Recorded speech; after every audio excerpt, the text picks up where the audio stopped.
पासदारान इनकिलाब ने दुश्मन के किसी भी नए हमले पर उसके अंदाजों से भी बढ़कर मुकाबला करने का ऐलान कर दिया। ईरानी बहरिया के डिप्टी पॉलिटिकल अफसर मोहम्मद अकबरजादा ने खबरदार किया है कि दुश्मन के मुमकिन हमले का उसके तसव्वुर से बाहर मंसूबे से जवाब दिया जाएगा। ट्रंप रेजीम चेंज, यूरेनियम की चोरी और आबनाए हुर्मस पर तसल्लुत समेत तमाम महाजों में नाकाम रहे। ट्रंप को मुज़ाकरात की मेज़ पर ईरान के मुंह तोड़ जवाब का सामना करना पड़ा, जबकि आबनाए हुर्मस में प्रोजेक्ट फ्रीडम से भी 48 घंटों के अंदर पीछे हटना पड़ा। उन्होंने मजीद कहा कि पासदारान इनकिलाब बहरिया ने अपने नए प्लान के साथ साबित किया कि ईरान आबनाए हुर्मस पर गलबा रखता है। पासदारान इनकिलाब ने दुश्मन के किसी भी नए हमले पर उसके अंदाजों से भी बढ़कर मुकाबला करने का ऐलान कर दिया। ईरानी बहरिया के डिप्टी पॉलिटिकल अफसर मोहम्मद अकबरजादा ने खबरदार किया है कि दुश्मन के मुमकिन हमले का उसके तसव्वुर से बाहर मंसूबे से जवाब दिया जाएगा।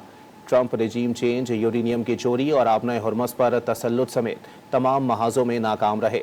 ट्रंप को मुज़ाकरात की मेज़ पर ईरान के मुंह तोड़ जवाब का सामना करना पड़ा, जबकि आबनाए हुर्मस में प्रोजेक्ट फ्रीडम से भी 48 घंटों के अंदर पीछे हटना पड़ा।